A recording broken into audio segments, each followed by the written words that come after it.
Hello, I'm Isaac Hayes III, founder and CEO of Fanbase. Listen to what I'm about to tell you. The window to invest in Fanbase is closing. We've raised over $10.6 million of our $17 million goal. That means there's room for less than 6,370 people to invest in Fanbase for the average amount. The minimum to invest in Fanbase right now is $399. That makes you an owner in Fanbase today. Go to startengine.com/fanbase to invest. Why? Because current social apps have taken advantage of users for far too long, with content suppression, shadow banning, harmful racist content, and no real tools for monetization and equity. Fanbase has over 1.4 million users and counting, allowing anyone to reach all their following and monetize their content from day one. Social media is the new TV, and whoever owns the apps that distribute that content have the opportunity to own potential billion-dollar companies. While big platforms with uncertain futures are failing to serve their users, Fanbase is stepping up to fill the gap. Don't wait until it's too late. Invest now, invest for yourself and your future. Go to startengine.com/fanbase and own the next generation of social media.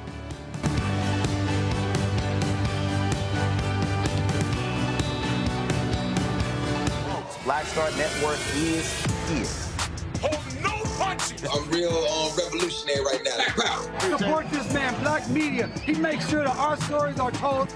Thank you for being the voice of Black America, Roland. Stay black. I love y'all. All momentum we have now, we have to keep this going. The video looks phenomenal. See, there's a difference between Black Star Network and Black-owned media and something like CNN. You can't be Black-owned media and be scared. It's time to be smart. Bring your eyeballs home. You dig?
Folks, today is Thursday, July 17, 2025. Coming up on Roland Martin Unfiltered, streaming live on the Black Star Network.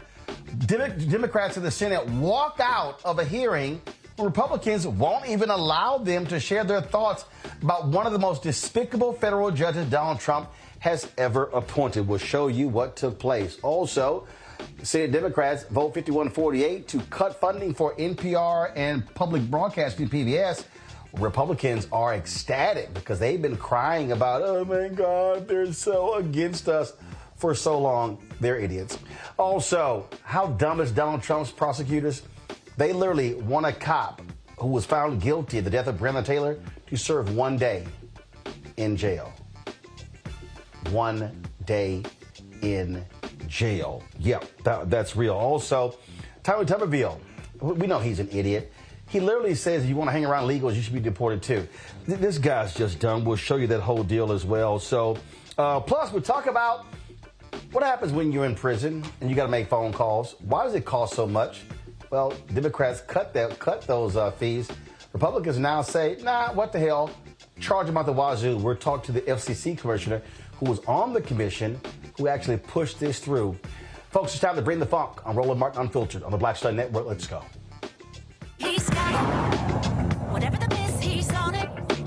Whatever it is, he's got the scoop, the fact, the find. And when it breaks, he's right on time and it's rolling. Best believe he's knowing. Putting it down from sports to news to politics. With entertainment just for kicks, he's rolling. It's on Go Roll Roll, y'all. It's Roland Martin.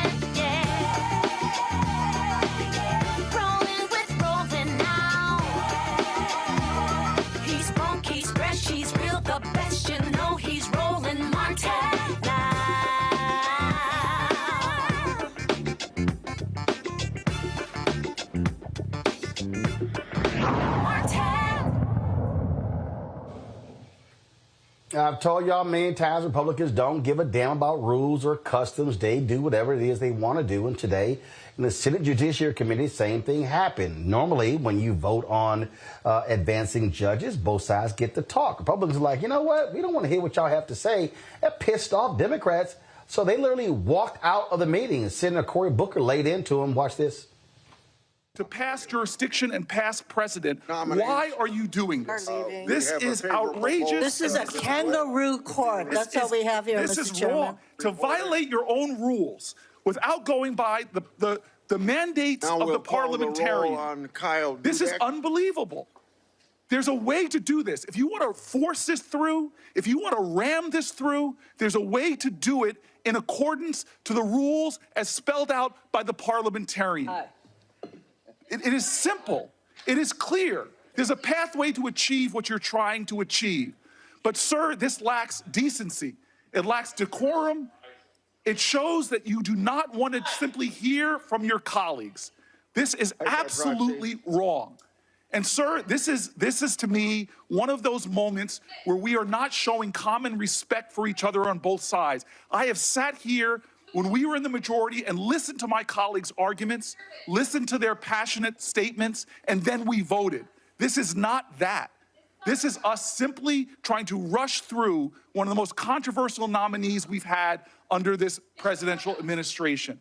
Sir, God bless America. You are a good man. You are a decent man. Why are you doing this? What is Donald Trump saying to you that are making you do something which is violating the decorum of this committee, the rules of this committee, the decency and the respect that we have each other to at least hear each other out? I've sat through so many long speeches of my colleagues, heard their objections, listened with sincerity to try to see what their arguments are. But we are not doing that. Sir, this is wrong, and you know it. There are some people on this committee who are the least firebrand people, and they've walked out. Some of the least controversial people in the Senate, some of the people that work the hardest to find bipartisan common ground have just walked out of this committee.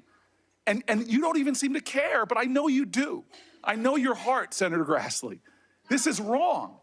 I know the kind of person you are, and you know this is wrong. This is not necessary. What is another half an hour to allow senators to be heard? It's what the Constitution mandates. It's the ideals of the United States Senate. The world's most deliberative body should take a decent amount of time to deliberate. But here we're not doing that. Here we are jamming this through with some sense of false urgency. It's one thing not to hear from whistleblowers. It's another thing not to hold another hearing, but to not even allow my colleagues to have their moment to speak against this justice is just wrong. And I know you know this. I know you know this. The only time this rule has ever been overturned by both parties was done when one minority was trying to pull some stunt to stop the committee from hearing. This is not that. This is not the 2-hour rule. This is a basic element of the ideals of this committee, sir. It is the basic understanding of having debate and deliberation. It's a basic understanding of we can listen to each other even if we disagree, that we should have time and space and a forum to listen. Sir, this is just wrong in every way. It is wrong in every single way. This is an abuse of power. It's an undermining of the well-being and the integrity of this Senate and this committee that I for so long, I've been so honored to be a part of. This is wrong, sir, and I join with my colleagues in leaving. This is a sham. Vote. This is wrong. We'll report. We're better than this. Pratt to the floor. Now we'll have. Folks, my panel. Dr. Nola Haynes, Georgetown University School of Foreign Service. Dr. Greg Carr, Department of Afro-American Studies, Howard University. Reese Colbert, host of the Reese Colbert Show, Sirius XM Radio. This is real simple for me, Reese. Listen, you walked out, okay? Let's just real clear. Republicans don't give a damn about the rules. They're not going to play by the rules. I keep trying to explain to people this. Democrats can yell and scream, oh, my God, this is not right, this is not right. You know, they're the rules. When they get power, they don't care. So here's the question, Democrats. How are you going to penalize them? Those Democrats that walked out, are they going to say, you know what? Guess what? No nominations move forward. No appointments move forward. I'm putting a hold. Same thing Tommy Tuberville did. Same thing Rand Paul did. Same thing they do. How are you going to use the rules to say, you know what? I'm going to slow everything down in the U.S. Senate. It's going to come to a screeching halt. That's all I want to know. Okay, I don't want to hear another damn speech. I appreciate what Senator Cory Booker had to say, and that's fine. But we know exactly why they didn't want Democrats to talk. We know they didn't want them ripping into email bowls. We know they didn't want them showing how grossly unqualified and corrupt this man is. And don't be shocked if Trump tries to put him on the Supreme Court. But the bottom line is this here. Senate Democrats, you have to make them pay. And you must make them pay every single day, Reese. You know, you talk about Democrats and you talk about Senate Democrats. They can't bust a grape. Like, that was ridiculous. Senator Cory Booker, how are you complimenting them in the middle of protesting? Oh, you're a good man. I know you care. No, the fuck they don't. And they're not good people. And I wish that they would stop this my friend bullshit and just rip into them. I don't know how you walk out, but you give a whole speech that's trying to appeal to their better angels, which they're big-ass demons. So I feel like, you know, the other people have the right idea by just walking out. Go ahead and finish your speech outside instead of dignifying that. And the last thing I'll say is, listen, I don't think that Democratic voters really give a damn about rules like that. Not as much as Senate Democrats or even House Democrats do. What Democrats care about is results. And they're tired of constantly hearing excuses as to why the rules prevent them from getting results. Then when Republicans get in, they say to hell with all that shit and they ram through their agenda. And so, you know, as much as I would like to give grace to Senator Cory Booker, that is a prime example of why Democrats lose. That's a prime example of why people are dissatisfied with the non-fighting spirit of Democrats. And that's a prime example of how we are bringing a knife to a gunfight. I'm just sitting here and look, if you're gonna sit there, you should have just called them each by name. You should have sat there and said, shame on you, Grassley. Shame on you, Lindsey Graham. Shame on you, John Cornyn. Shame on you, Ted Cruz, Mike Lee, Josh Hawley. Should have named all of them. And you should have said, I'm telling you right now, I'm coming after every single one of y'all, and I'm going to shut everything down. I'm sorry. If you're not going to retaliate, Nola, All you're doing is just flapping your gums.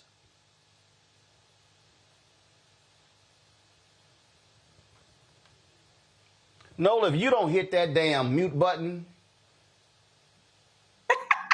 we go through this every single week. How in the hell your computer says on, off, on, off? Mic is a slash in the mic. It's a not. Wait, how do you not? This was my fault. This time it was my fault. Last time it wasn't my fault. I take that L. But as I was saying, eloquently. Thank you, boo. Yeah, as you were saying, which nobody knows what the hell you were saying. Well, let me get to it, sir. Thank you. Okay, so I saw two things. I saw a man's heart breaking for the statesmanship, for something that he clearly cares a great deal about. That's one thing that I saw. And then another thing that I saw was a strategy that does not work, appealing to their better natures. You know, it's people that have access to the Hill. Roland, you know this. Everybody here knows this. What happens performatively is not necessarily what happens behind the scenes. So my thing is, okay, if you're going to use strategy appealing to his better nature, I want you to call out that moment when y'all had that conversation about what was said in private, if that's going to be the strategy that you're going to use. Because just appealing to him about, I know that you're better than this, you know that this is wrong. Why does he know that is wrong? Tell us specifically what you are talking about. Because this particular plan of attack, it just makes Senator Booker look like, you know, he's not understanding the assignment. And I know very well he understands the assignment. But mostly what I heard, and I'm not going to sit here and lie, I heard someone's heart breaking for the complete breakdown of the democratic system. And it is heartbreaking. You know, I've dedicated my life studying, you know, political science. This is my life. This is my world. So I get it. But to Reese's point, what we need right now, we need gunslingers, you know, and I understand Senator Booker's hesitancy in trying to hold on to that statesmanship, but that ship has long sailed. Okay, they are appointing a shameful, despicable person in Emil Bove. They don't care, Greg. And so all this statesman, they don't care about collegiality. They don't care about the rules. Their whole deal was, hey, we want that thug on a federal bench. We don't want you guys ripping into him because we don't want it playing on television. So we're just going to shut you up. They showed you who they are. So guess what you now say? I am going to make you pay. I am going to bring this sucker to a halt. You shut it down. But no, they just threaten. And when they got the power, they don't do it. Oh, no, our colleagues, you know, we do the right thing. Hell no. I have long been saying you have to make them pay. Yes, sir. You're right. And you're right. Of course, they can't. God bless Cory Booker. He won't. He's a decent human being. Chuck Grassley, on the other hand, a hard white nationalist, who is, I think his last birthday was 150,000 years old, who is being eviscerated in his home state of Iowa at the town halls, who doesn't appear to know where he is most of the time, but who is functioning very efficiently as a tool of open white nationalism. Of course he's going to ignore Cory Booker. They can't stop this right now. Emil Bove is a particularly nasty piece of work, a failure as a lawyer, who has been put in place exactly for the reason that you mentioned earlier, which is ultimately to be advanced to the Supreme Court of the United States, which is where the real fight will be. The names you listed, Roland, on the U.S. Senate Committee on the Judiciary, if there's a parallel at all, not perfect, but it's close enough, it's House Oversight. So you've got, you know, Cro-Magnon, Marjorie Taylor Greene. You've got, of course, Jasmine Crockett. Well, that counterpart is the Judiciary Committee. Everyone you name is a hard white nationalist. You know, Lindsey Graham, the completely supple, soft, compliant Lindsey Graham. Mike Lee, Ted Cruz, hardcore white nationalist. Young Josh Hawley, who is now this feckless man trying to claw back some of the Medicaid that he voted to take away. Now he wants to bring it back. Tom Tillis, who straight ass quit rather than face his Lord and Master, Jesus Trump. John Kennedy, the fake foghorn leghorn out of Louisiana. Marsha Blackburn, that nasty piece of work out of Tennessee. Eric Schmidt, a straight fascist ideologue out of Missouri. Katie Britt, whose stupidity is only surpassed by her colleague, Mr. Coates Tuberville out of Alabama, and Ashley Moody, young Ashley Moody out of Florida. Their job is to be the hardcore white nationalist intellectuals' tip of the spear when it comes to the evisceration of the judiciary. They have one job and one job only, which they achieved today, which is get Emile Beauvais, the man who let Eric Adams off the hook in New York, the man who lost every damn case he's been in defending Trump, including the one in New York. Emile Beauvais' job is to get on the Supreme Court. Donald Trump's job is to put him there. And Donald Trump, it ain't his idea. This is all about hardcore white nationalists. How do you stop it? You get your ass out, check your registration, and vote to break their political backs, because Beauvais is going to be on the Third Circuit. And once he's on the Third Circuit, the real show will be when they bring him back and nominate him for the Supreme Court. Because if you don't think those phone calls haven't been made to Sammy the Bull Alito and Mr. RV, Mr. Wholly Owned Subsidiary of Billionaires, Clarence Blackface White Nationalist Thomas, then you're not paying attention. That will be where the fight will be, and you can stop him dead in his tracks then. But that's going to require a little voting in the next election, the midterm election. These people are thugs. They do not care. And you have to penalize them. You must eviscerate them. You must go after them. And I'm telling you right now, this is real simple. Dick Durbin, do you have the guts? Amy Klobuchar, do you have the guts? Sheldon Whitehouse, do you have the guts? Cory Booker, do you have the guts? I can go on and on and on and name every single Democrat on this committee, but the question is, do you have the fight in you? Senator Chuck Schumer, I don't want to see another lame bullshit speech on the floor. I want to know, are you going to pay? I want to know, is a Democrat going to go to the floor and say, I'm shutting this shit down? I'm putting a hold on every single confirmation, every single nomination. I'm going to make y'all have to go through every procedure to get anything passed.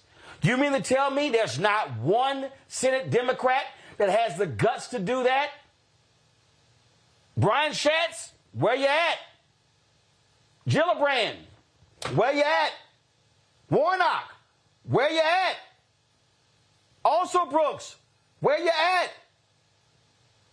These people sat here and said, nah, y'all ain't even talking. Y'all ain't even speaking. I'm shutting it down. Booker, you can sit over there and talk. Go on, no, keep calling the roll. We don't give a damn if that Negro over there talking. Keep calling the roll. That's literally what they did. And if they allow this to move forward, yeah. No. See, this is why people are saying, listen, weaknesses going on here. Black Pac has a new poll out we're going to talk about a little bit later that shows that black folks are ripping Trump and they ain't got no confidence that Democrats got any fight in them. What does Deion Sanders say? He said, I'm recruiting some folks that got some dog in them. They ain't got no dog. They ain't trying to swing at all. They are operating, I know your heart. You're a good man. You're great. I love it. I know your heart. You know this is not right. And old ass Grass is like, yeah, keep calling them names. Yeah, I ain't listening to his ass. He don't mean nothing. He don't mean nothing. He don't mean nothing. And they all sat there. They all said, look at him like, look at his ass. Yeah, keep talking. They like, yeah, we got the votes. Keep talking. Keep running your mouth.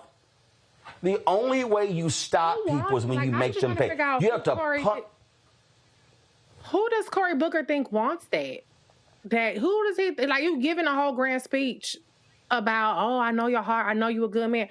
Who do you think wants that? Because none of the polls are saying, I know the focus groups aren't saying it. So I'm just confused as to why he continues this nice guy act when that ain't what people are looking for right now. You're not confused. And know what it is. So I'm just not playing this game with him. And I'm telling you, you have to make them pay. And I just want to know. Are they going to say, I'm shutting everything down, I'm bringing it to a screeching halt? If y'all ain't willing to do that walkout, that's a waste of damn time. That didn't mean nothing. I'm going to go to a break. We come back. This is more the bullshit of Trump. We told y'all this during the campaign. We told y'all what the man said. We played y'all what he said. He said, I am going to give a cops 100% immunity. Well, guess what? His prosecutors are saying the cop who was convicted in Breonna Taylor's death, he should spend 1 day in jail. We're going to discuss it next. You're watching Roland Martin Unfiltered right here on the Black Star Network. This week on The Other Side of Change. We're digging into the immigration crisis that's happening here right now. It can impact each and every one of us. We're going to break down the topic of this constitutional crisis that is being led by the Trump administration and what you, as ordinary citizens, can do to speak up and speak out to fight back. This is The Other Side of Change, only on the Black Star Network. My name is Lena Charles, and I'm from Opelousas, Louisiana. Yes. That is Zydeco capital of the world. My name is Margaret Chappelle. I'm from Dallas, Texas, representing the Urban Trivia Game. It's me, Sherry Shepherd, and you know what you watch. Roland Martin on Unfiltered.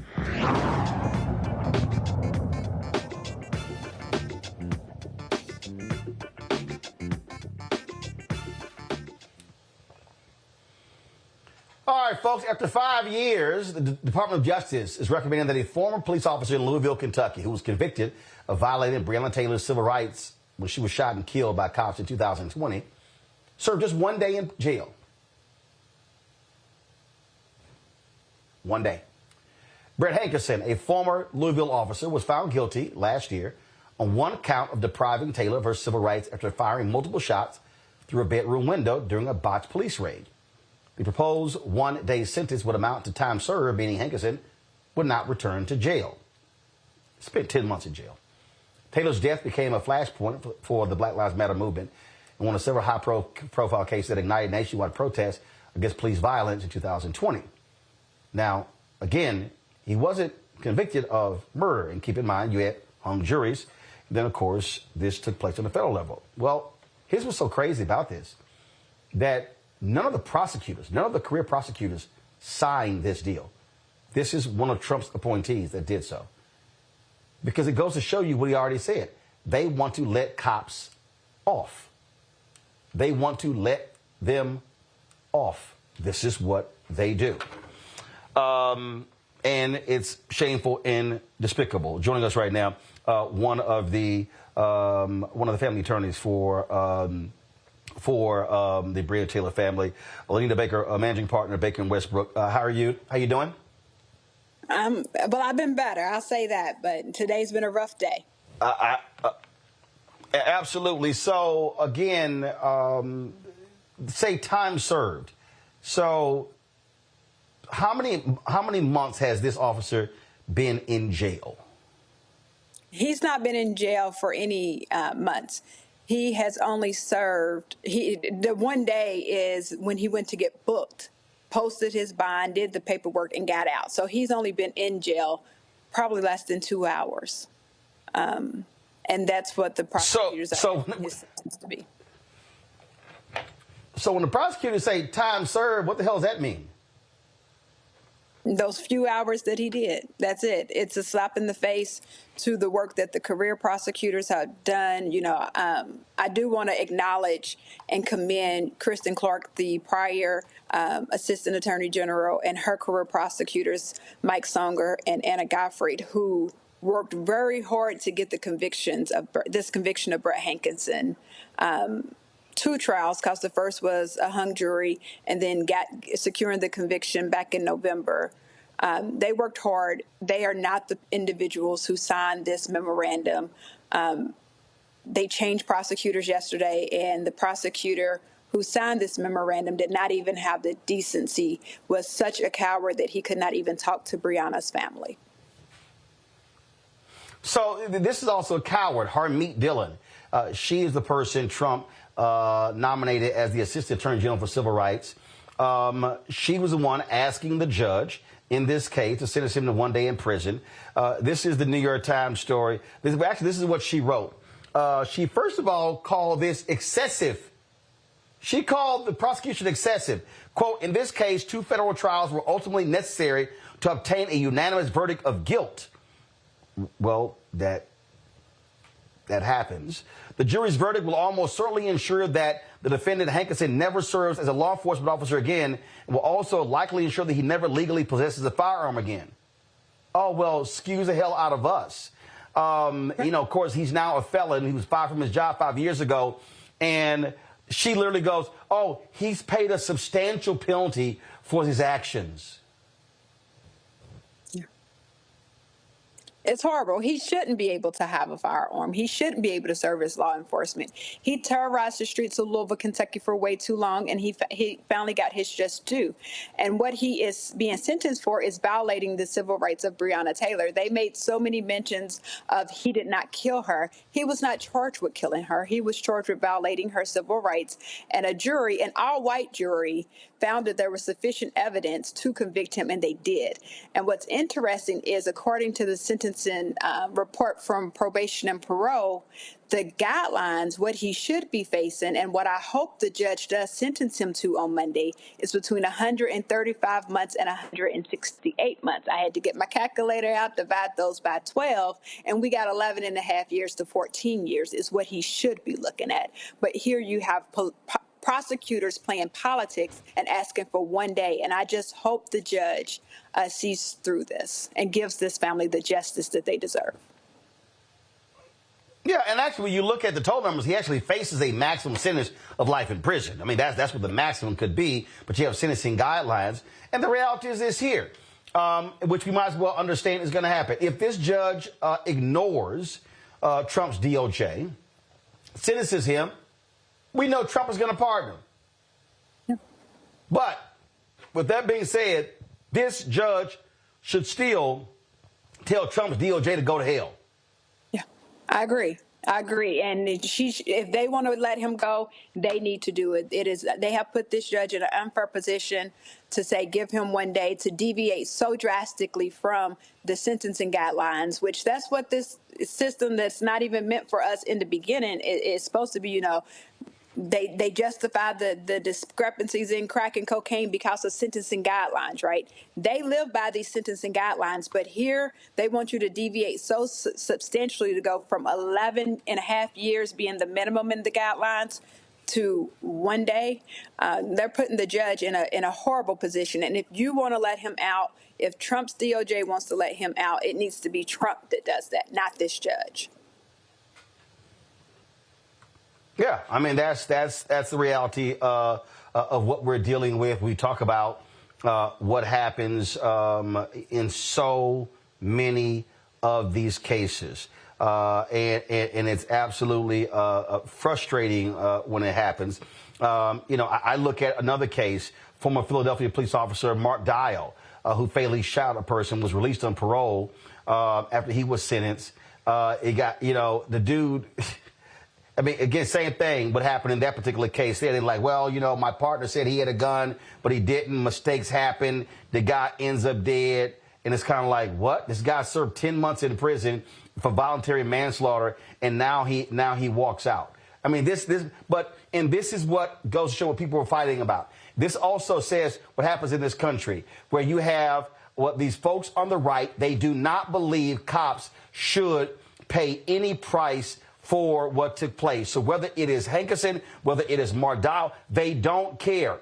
They want to let people off. And you know what? For all of these black folks who were sitting here talking all that crap, people like Dr. Umar Johnson, who was saying that, Trump and Kamala, they're the same.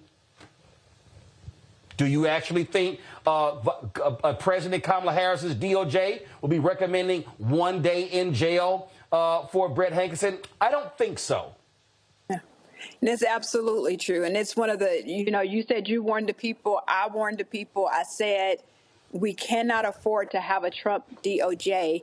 Everything that we fought for from 2020 through now, the consent decree, that's been overturned, or the DOJ said, we're not abide by it, judge, just do away with it. And now here we have this conviction that was secured. So much work that was done by the Civil Rights Division during the Biden administration that people were just willing to throw away because they didn't like policies all the way around. And this is what happens when we get so focused on one issue those things that we've been fighting about get thrown to the side, and criminal justice, holding the police accountable, that Kristen Clark's Civil Rights Division did just that. And this DOJ is now doing everything that they can to undo everything that she worked so hard to secure and to protect Black and brown people.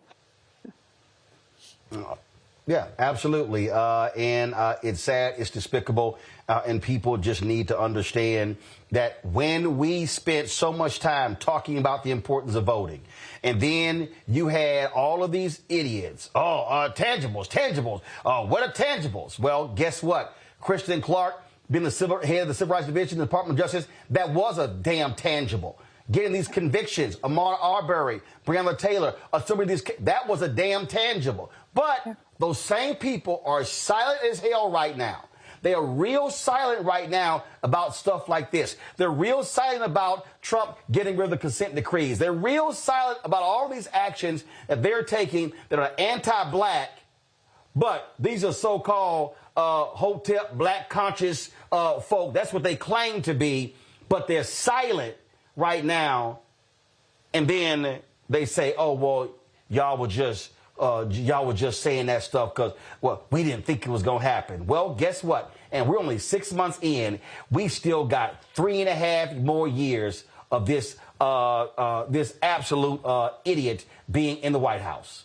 Yeah, and we've not figured out how to fight it. Not saying we, but people have not figured out how to fight. What are we doing to combat this attack on Black and brown people? It's strong. He's doing exactly what he said he would do. And Dems are sitting on their hands trying to figure out, what do we do?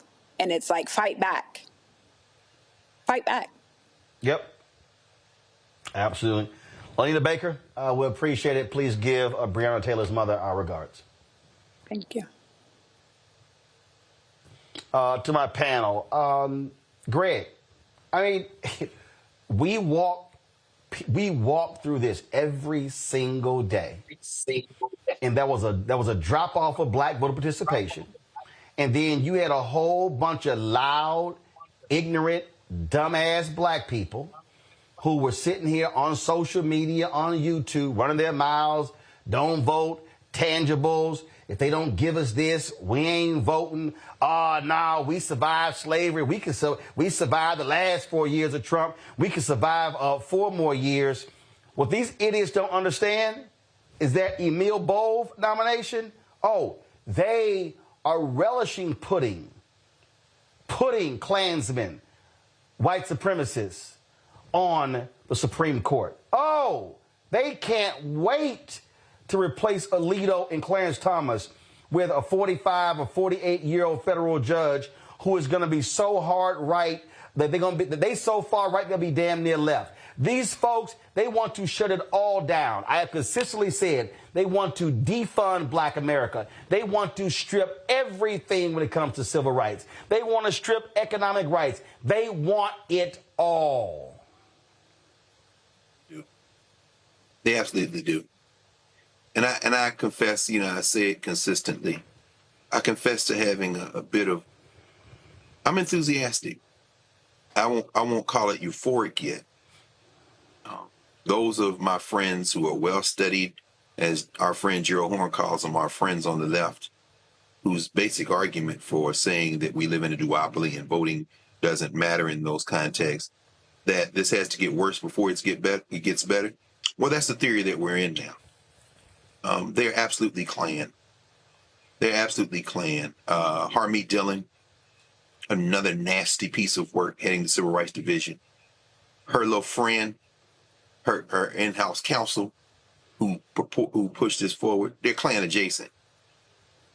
And I think that I agree with those who would argue that this is all part of a larger strategy, which is to try to force us into the street and confrontation. This is what deploying the Marines in California is about. This is what these nasty provocations are about. Now, I'm not really enthusiastic about beating up on the Democrats, and I'll tell you why.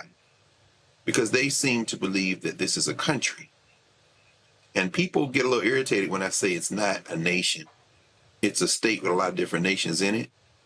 The illusion that the United States of America, that you people who live here are a people, constitute a people. Someone please show me somewhere in the history where that's true, and I'm willing to rethink what I'm thinking, but I haven't seen it yet, and I doubt I will see it. People who seem to think that somehow white supremacy can be overcome by finding common ground. You don't understand white supremacy. You really don't. That's why the people are saying MAGA is fighting itself. No, blood calls blood, blood answers. Their Trump may not be the Superman they had hoped him to be, but they're always going to pick him right or wrong with a 6-year-old sitting in his lap over you. So don't try to appeal to any logic. What we're seeing here is a provocation. They know exactly what they're doing. Expecting a judge to rule differently, I think there are two ways that can cut finally. If this judge does say, no, I'm going to give them substantially more time, it could extend the possibility that the rule of law could kick in, but that also extends the illusion, the delusion somehow that African people have in this country that there is a solution to this that's going to allow them to sit on the sidelines. Alternatively, if the judge takes the recommendation, and this is indeed what happens, and make no mistake, exactly what you said, Trump's going to pardon him. He'll be back on law enforcement somewhere. And if he's not on law enforcement, he'll be on somebody's private security detail, maybe Stephen Miller or somebody, or, don't worry, they're going to take care of Brett Hankerson, that nasty little piece of work. But either way, we're going to have to fight. That is what our ancestors did a day after Ida B. Wells' birthday yesterday. We've got to fight. And that fighting isn't just in the ballot box. That fighting may end up being in the street. But this confrontation is going to be unavoidable. The United States of America is going to fall apart. They are now pressing the gas pedal. And in pressing the gas pedal, they're going to realize that the rest of us may try to play nice, but once this facade falls, the confrontation is going to leave in its wake a very different country than we live in. And those of you who think that I'm talking big enough, you don't know enough history to even have this argument with me. I'm very clear about what's happening now. So I kind of have a little bit of enthusiasm because it was going to come to this one day, either way.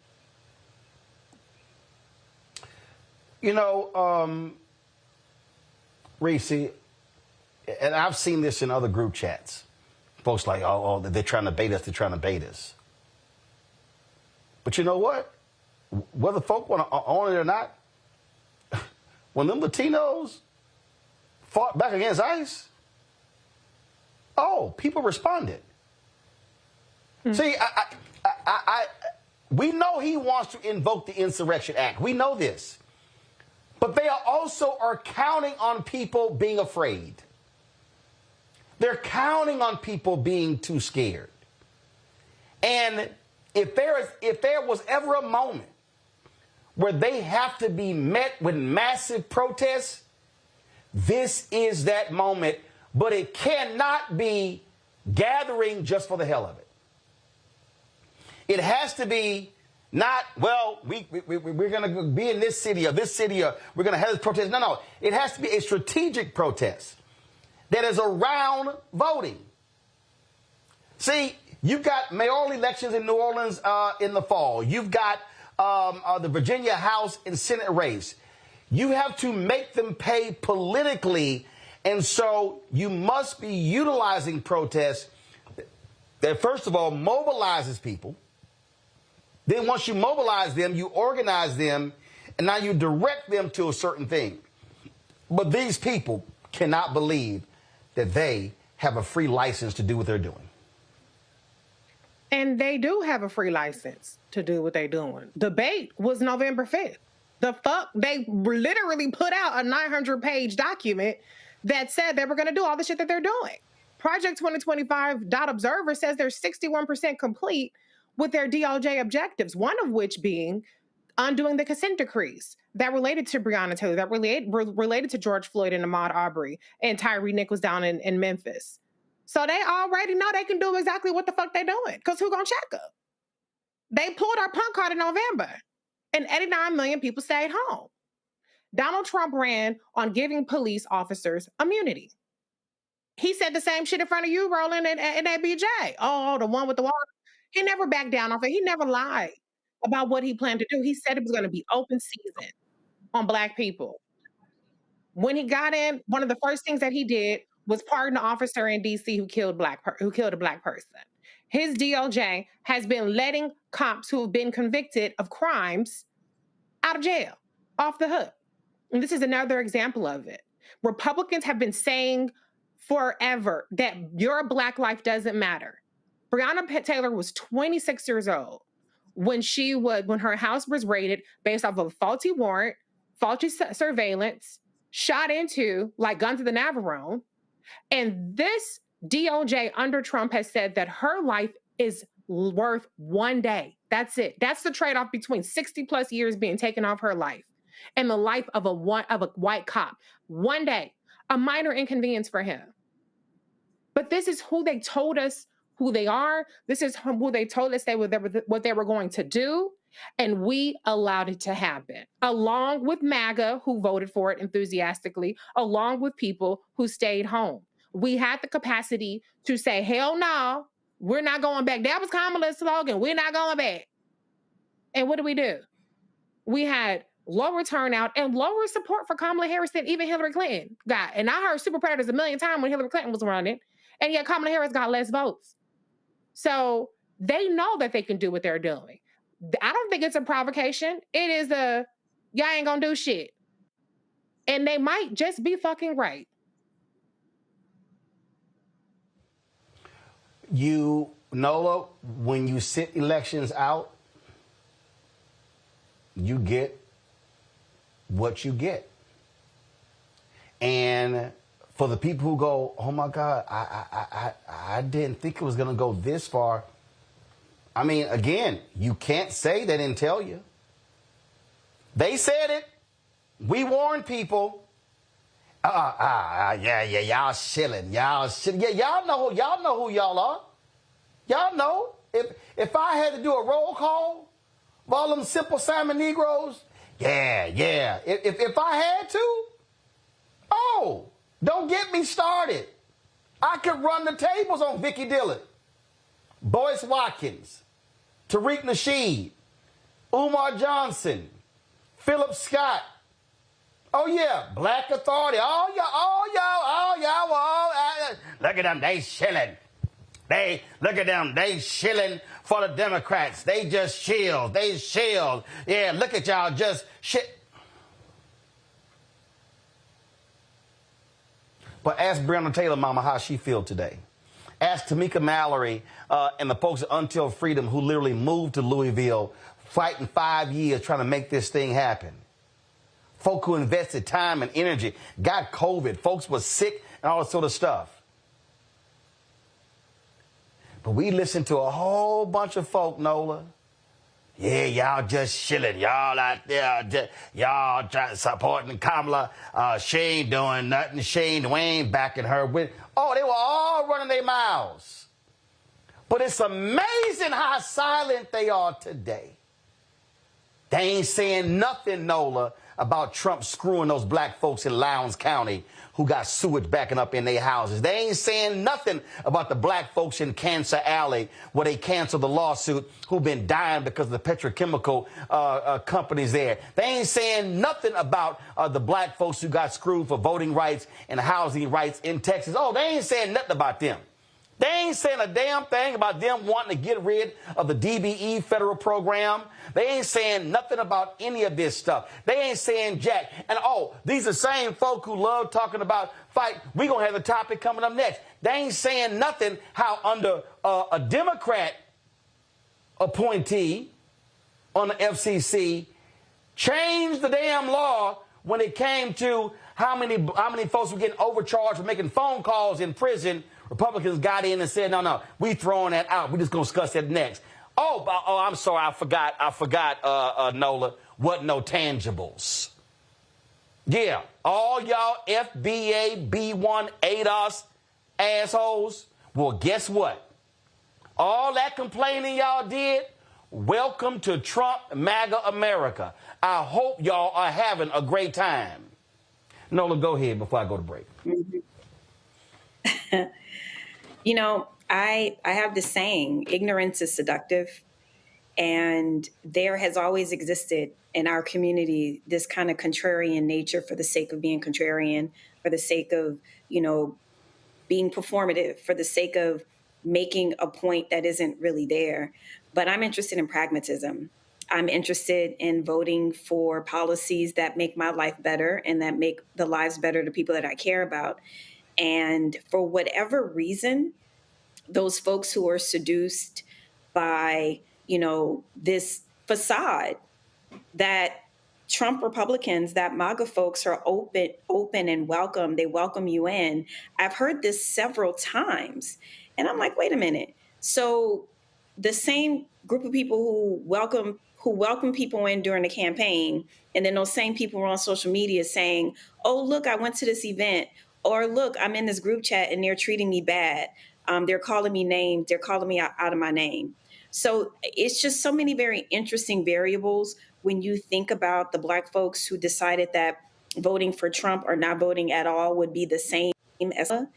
There's a level of conditioning that's happening in many different parts of the internet, in conversations, in group chats, that frankly, that a lot of liberal progressives, whatever you want to call it, Democrats, all the things were just not dialed into.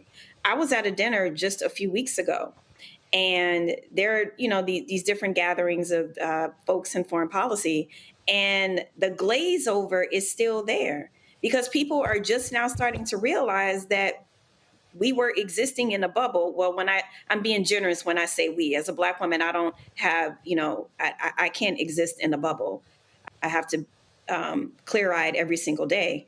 But they really were existing in this bubble of progress when all this other stuff was happening in the country. And that's what I'm interested in.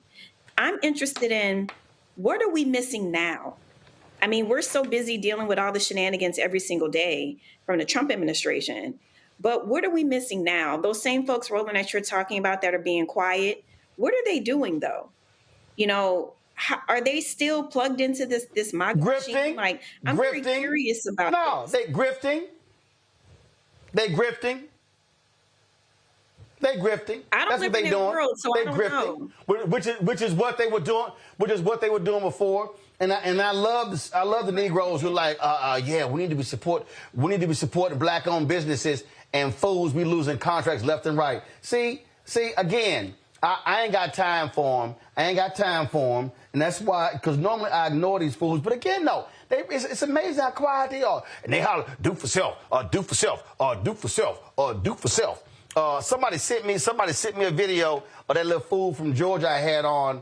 Somebody posted, they were all like, looking at this young brother, he was eating Roland Martin up. And I'm like, y'all fools ain't realize y'all got played. He came on the show that fool supported the Republicans of voter suppression in Georgia. He was at the Trump White House dancing at the Black History Month Black program.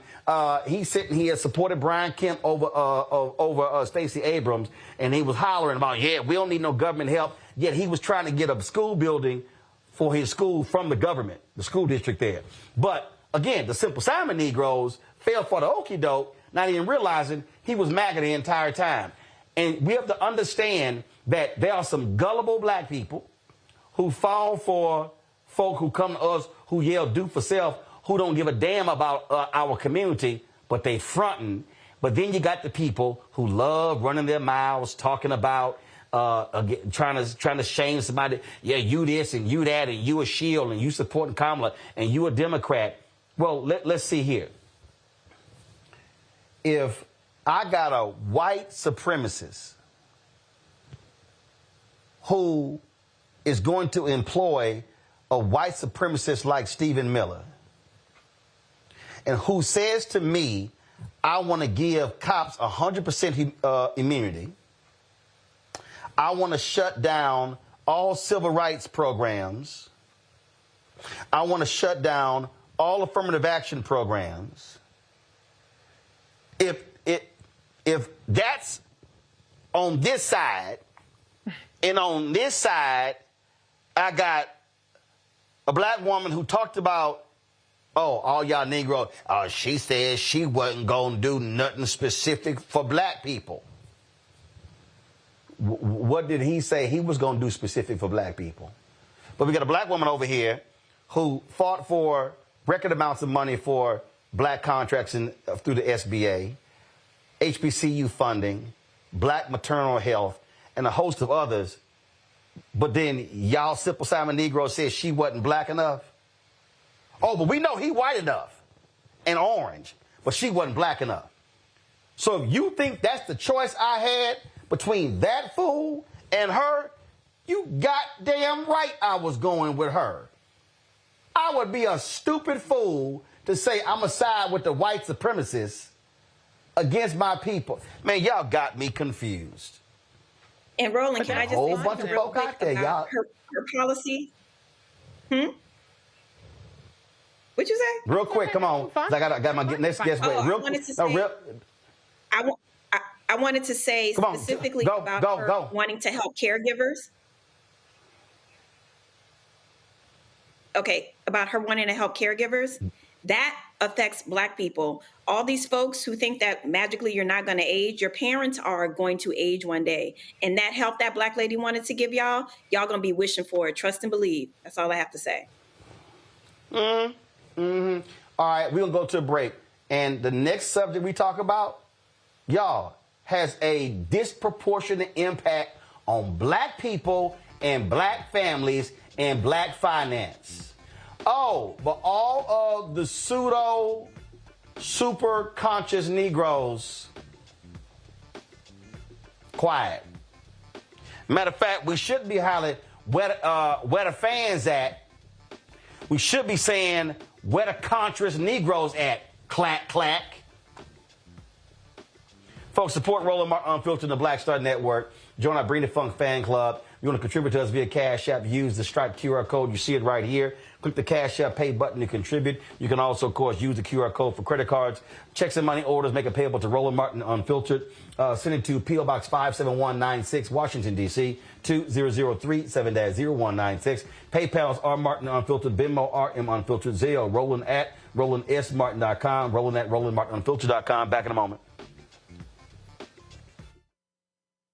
Next on the Black Table with me, Greg Carr, we look at one of the most influential and prominent Black Americans of the 20th century. His work literally changed the world. Among other things, he played a major role in creating the United Nations. He was the first African American and first person of color to win the Nobel Peace Prize. And yet today, he is hardly a household name. We're talking, of course, about Ralph J. Bunche. A new book refers to him as the absolutely indispensable man. His lifelong interest and passion in racial justice, specifically in the form of colonialism.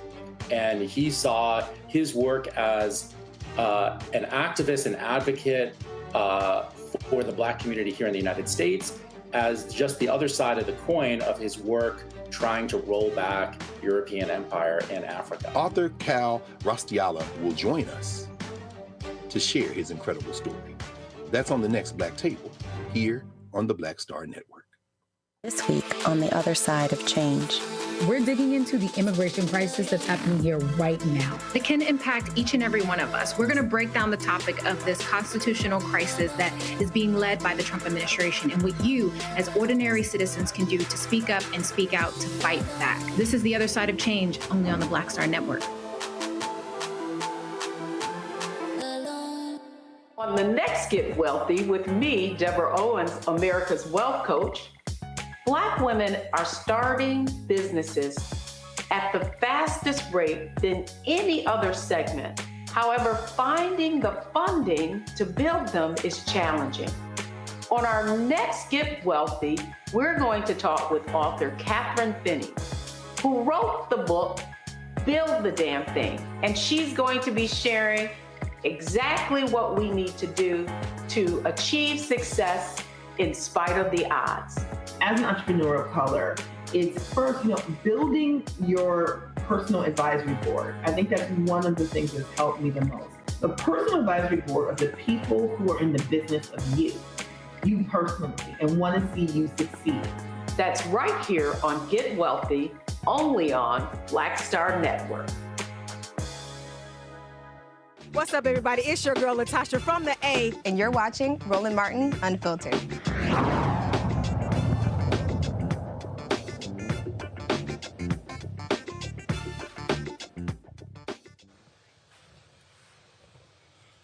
Folks, it was a major deal when the Federal Communications Commission capped the cost of prison phone calls. That happened when Democrats had a majority of the FCC. Well, Republicans are now in charge. So you know what they said? We're going to go ahead and postpone that, at least for a couple of years. So let's keep allowing these companies to make all this money. Mignon Clyburn was the FCC Commissioner who pushed this in a serious way. Took a lot of effort to get this passed. She joins us right now. And this got to piss you off.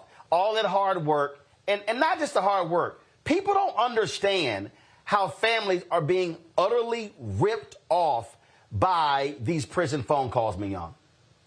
Roland, first, it's good to be here. It's good to see you, but not for this reason. You're absolutely right. We thought we had done it all. We thought we had checked every box, every complaint people had about the FCC not having jurisdiction because it's a federal agency, and we have no right to tell the state jails and prisons what to charge. What did we do?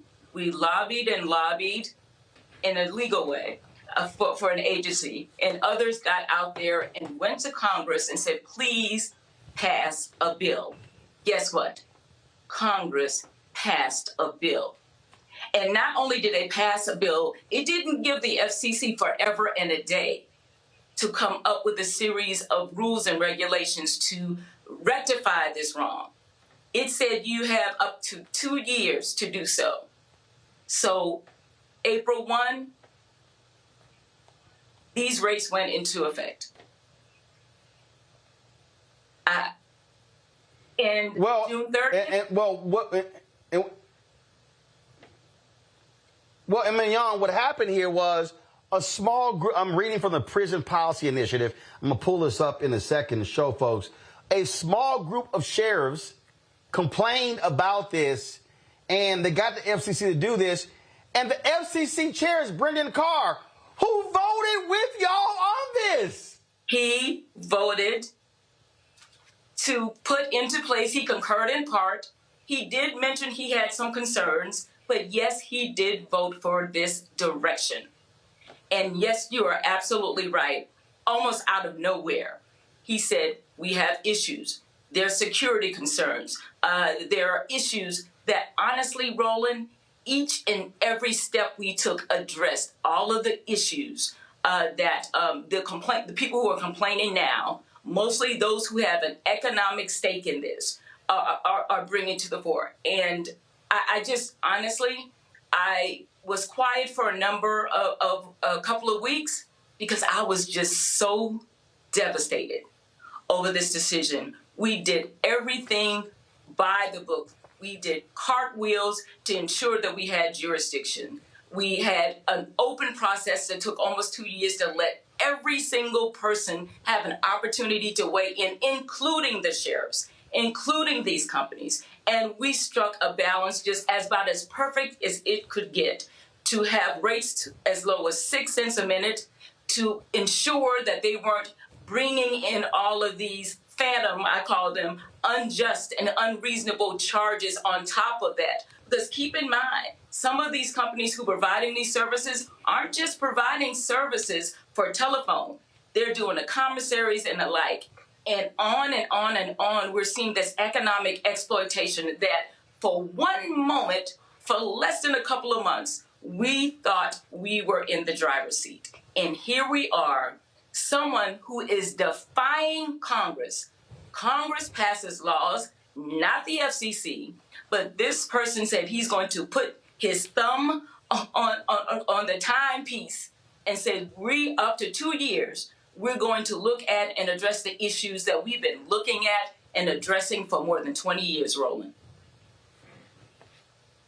So here's what's crazy to me. And again, I'm having issues with my iPad, so I can't pull this up. But It says that in large part, the move is a response to a small group of sheriffs who have lashed out in reaction to its 2024 order. Maybe I can do it now. Here we go. Before the order, companies have been able to offer commissions. Yes. I need people to listen. Commissions and other kickbacks to agencies they partnered with, which drove up the prices of phone calls for consumers. The 2024 order barred companies from offering almost all kickbacks and commissions. Yes. In retaliation, a handful of sheriffs, most notably the sheriff of Baxter County, Arkansas, have said they will no longer offer phone calls at all. So basically, this sheriff says, oh, if I can't get kickbacks for the high phone calls, damn y'all can't call anybody. And not only that, what's going on, these phone calls have literally been the lifeline. Because you know what also is happening in some of these jurisdictions? Families cannot go and visit. You think you can spend your Sunday afternoon going and visiting some of these communities. Some of these places are barring that. So the only means of seeing or hearing from your family member is either through a video call, which this was going to cap because it hadn't before, or a standard telephone call, usually collect. Now, the people who are paying the price are mostly either those persons who are representing them, meaning the lawyers, mostly their families.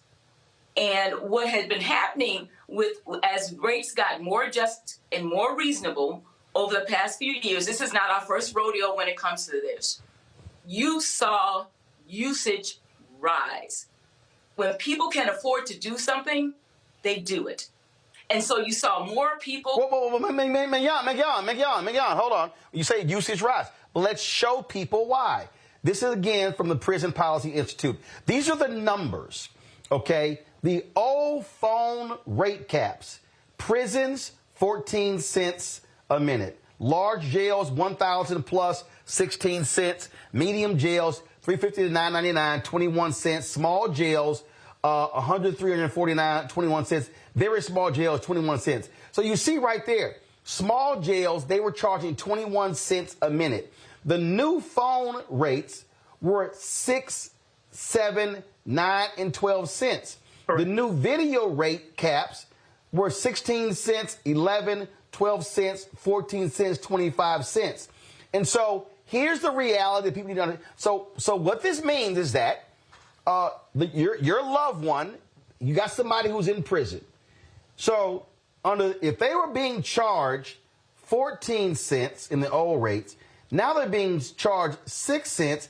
That means, Mignon, they can now call home twice as often. Exactly. Because it's now 6 cents. So now if I make 2 calls, well, now it's 6 cents a minute versus 14 cents a minute. And then small jails, it was 21 cents a minute. Then it goes down to 7 cents or 9 cents or 12 cents, depending upon the jail. And what we have is, this is greed. This is sheriffs. This is local jails. They were making a killing off of this. And this is another tax on the families who have loved ones who are locked up in jail. And this is Republicans. This is a Republican-appointed FCC chair in Brendan Carr who made this decision. And as you said, Congress passed a law. So I don't understand how in the hell can Congress pass a law and mandate right here, the effective date was April 1st, and he goes, oh, the hell with Congress.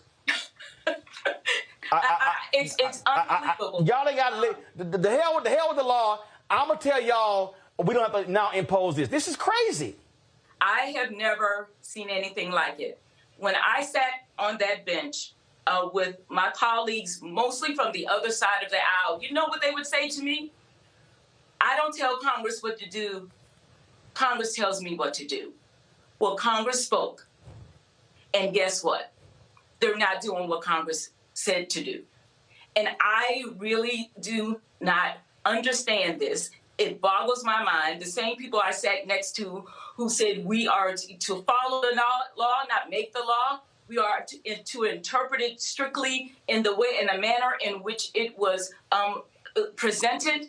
And now you say we have problems with some security concerns. We have this concern. We get complaints. Yes, you're going to get complaints because the structure that everybody benefited from, when I say everybody, I mean the facilities as well as the providers, that is being short-circuited. They are getting rid of those site commissions. You know, I'm being nice when I say site commissions. And now, since they don't have their profit sharing model, now there's a problem. All of a sudden, there's a problem. And so I want to show this. Hold up, Mignon. I want to show people this, what you're talking about. This is from a previous story in the Prison Policy Institute. Y'all, watch this. The FCC's order takes the momentous step of prohibiting companies from paying most kickbacks, or in the industry's and FCC's terminology, quote, site commissions, to contracting agencies. Commissions, as we have written before, are a major factor driving up the cost of prison and jail telecom services. Counties and states choose their telecom provider based on which one will offer the highest commission payments, and companies offset the cost of paying these kickbacks by raising their rates. The new rules appear to restrict site commissions in all of their many forms, including, quote, donations of free technology or other gifts to the facilities. So basically, these telecoms were saying, hey, we're going to kick some money back to y'all. Y'all pick us. Y'all pick us. Don't worry about it. We're going to make them inmates and their families pay more. Roland, when we were growing up and hearing about government contracts, and some of your listeners will affirm, especially those in business, you know who got the contract? The lowest bidder. That is what we were accustomed to, because you were supposed to be looking out for our monies. That is clearly not happening here. The lowest bidder loses. And what does that mean? That means families lose. You're talking about, conservatively, 2.7 million children who have at least one parent incarcerated who cannot afford to speak with them. You're talking about, 70 to plus thousand people coming out of jails and prisons each year. And they go home as strangers because during the course of their sentence, they could not afford to speak. This is a problem that is bankrupting families. It is tearing families apart. You ask any teacher, he or she can almost tell you whose parent is incarcerated by the behavior of the child. This is causing incredibly terrible, horrific ripple effects in our communities. People can't afford to keep up their homes, and you see urban blight. People act like they don't know that these cost shifts, these things that are sucking out the economic viability of our communities. This is a glaring example, and to me, this is the biggest case of regulatory malpractice I have ever seen it. I cannot call it anything but regulatory malpractice. You take an oath. Before I go to my panel, Mignon, hold on. Before I go to my panel, I want people to show this here. Before you make that point, I'm going to go to my panel. So this is from the prisonphonejustice.org. I need y'all to understand when Mignon's talking about kickbacks, I need y'all to understand that this is the money. So this is a chart here. This is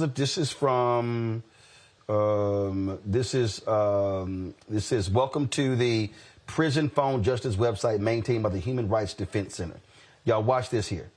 Okay, when I scroll down here. So, Federal Bureau of Prisons, no kickbacks. Cost of a 15-minute call is $3.75.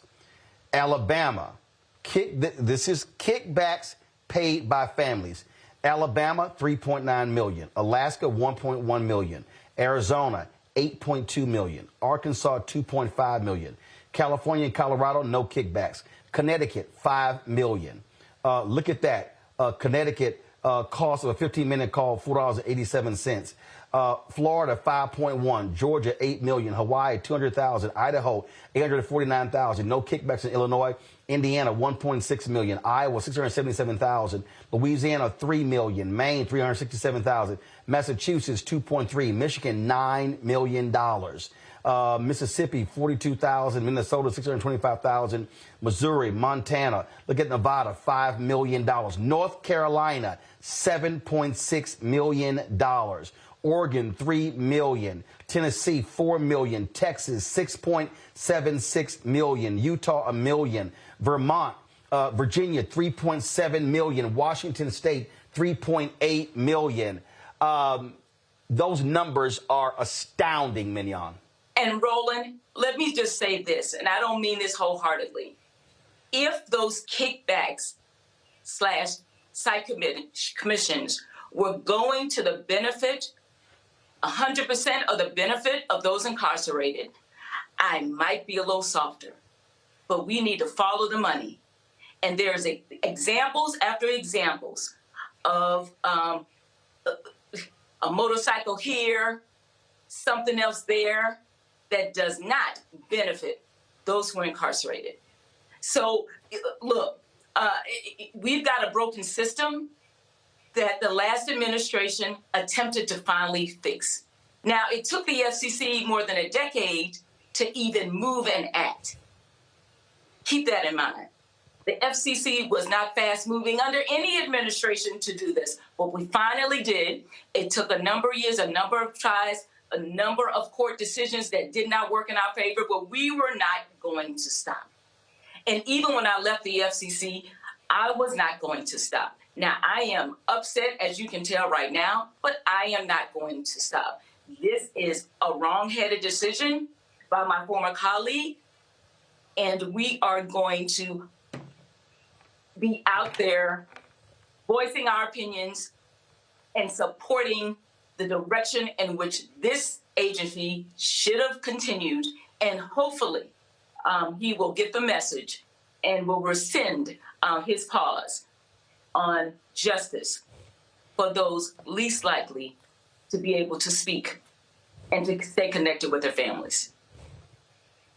Nola, I'm going to you first. Check this out. I'm going back to my iPad, Henry. This is crazy. This is a story that talks about New Jersey. It says 30-minute phone call costs $1.20. A video call costs $9.95. And in New Jersey, they even charge them 35 cents per page to send an email. Nola, that's crazy. It's insane. And, you know, this administration is notorious for punishing poor people, you know, people that aren't very, very wealthy.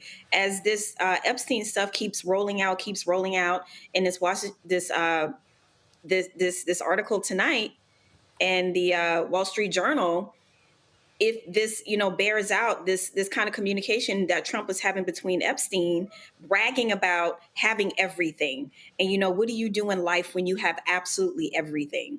These people live in a world that has nothing to do with reality in real life.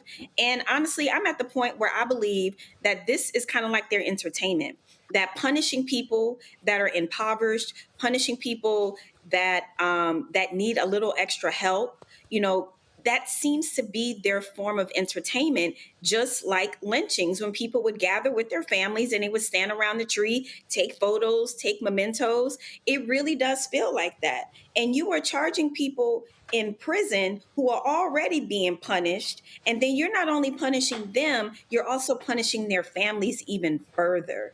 So this kind of like rule by punishment, this is the part of it that I dislike the most. The most vulnerable are being the most harmed, which of course we all knew. And yes, we all tried to tell folks, but here we are.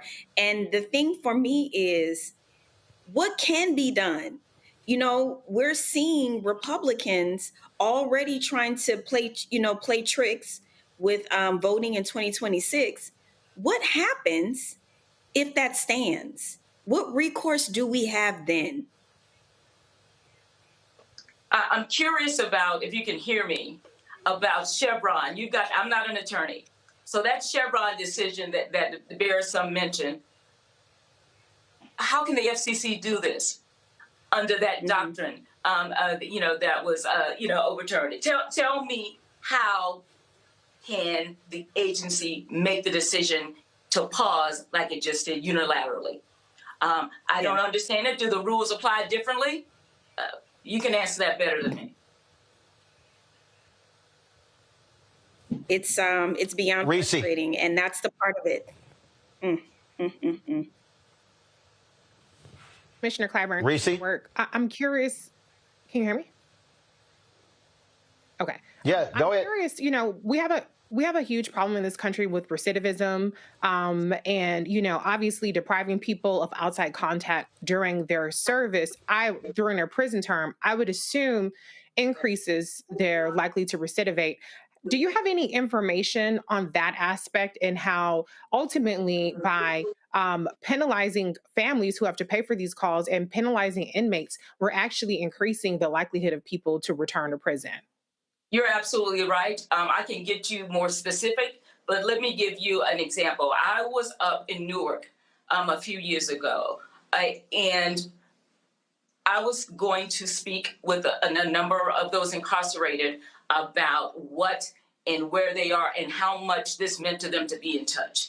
One person did not want to speak with me because some privilegers, were denied that day. But I got a chance to say one or two things to him. And this is what he said, and this was confirmed by those who were responsible for guarding them. They can tell a difference when there is family contact. Not only can they tell a difference and they see a difference in their behavior inside, it's the children and others on the outside who have that reinforcement that I love you, that they cannot afford and will not be able to afford to do with this pause. That might be another 2 years if the courts are not more friendly. And so, yes, the answer is yes. Anyone in a facility will tell you when those incarcerated are in touch with their loved ones, they can tell the difference. That is hands down. That is not the issue here. The issue here is greed. The issue is insensitivity. The issue is not caring about those on the other side of the economic and political aisle. It is a shame. Mm-hmm. And again, people like me are not going to stop until we get justice. Greg? Thank you, Roland, and thank you, Sister Commissioner. Sister Clyburn, you said earlier we should follow the money. And we know that Securus, the prison phone communications company, along with GTL, controls more than 70% of the market for prison calls. And that's a company owned now by the owner of the Detroit Pistons, Tom Gores, whose wife contributed money to RFK Jr. to his campaign when he was running for president. My question has to do with how far you think this goes in terms of a broader ideological project. I say that because your former colleague, and I use that word very loosely, Brendan Carr, of course, wrote Chapter 28 of this document, Project 2025, on the Federal Communications Commission and telegraphed that he is exactly the type of ideologue that we expect would work with Russell Vought to destroy the federal government, to unify power in the executive, and to unleash the very type of unbridled capitalism that we see at play now. Do you think he was playing in y'all's faces? And do you think that this, along with enriching folks like Gores and others, has been the strategy all along? And at this point, what do you think we should and can do to combat what seems to be a long-range ideological plan? I will say that the people I know that I served with in the past are very transparent. No surprise. This here. Disappointment, yes, but no surprises. Look, we talked about following the money. We talked about following the influencers. That is the issue here. There are too many people who are quiet because they look at whatever infraction that was committed or whatever happened to land that person behind bars and not the rest of it. And so the insensitivity on that and the greed on the other side and the influence, yes, by a very concentrated, as you mentioned, industry that not only is exploitive, but it doesn't allow for competition. There are a couple of people who look like us who have been trying to offer different alternatives at different price points. Guess what? They've had a heck of a time breaking in. Why? Because of these exclusive arrangements. So exclusivity, honestly, profit sharing on the backs of those who can't afford it the most. And of course, the influence that most people who are related to and who are incarcerated don't have, has permitted and allowed and enabled this uncomfortable storm to keep brewing for almost 30 years. So again, what we can do is go state by state, county by county, because those jurisdictions can make changes. And so while we might have a hiccup or a pause here, that does not stop other states who have not reformed to do so. And we should press on them where we live to make sure that their rates are just and reasonable. And where they are not, we should be advocates close to home, pushing for those sheriffs and others to be reasonable, to be just, and to be compassionate. All right, then. Mignon Clyburn, we appreciate it. Keep up the fight. Thank you. Good to see you. All right, folks. Absolutely. We'll be right back on Roland Martin Unfiltered on the Black Star Network. On the other side of change. We're digging into the immigration crisis that's happening here right now. That can impact each and every one of us. We're going to break down the topic of this constitutional crisis that is being led by the Trump administration and what you, as ordinary citizens, can do to speak up and speak out to fight back. This is The Other Side of Change, only on the Black Star Network.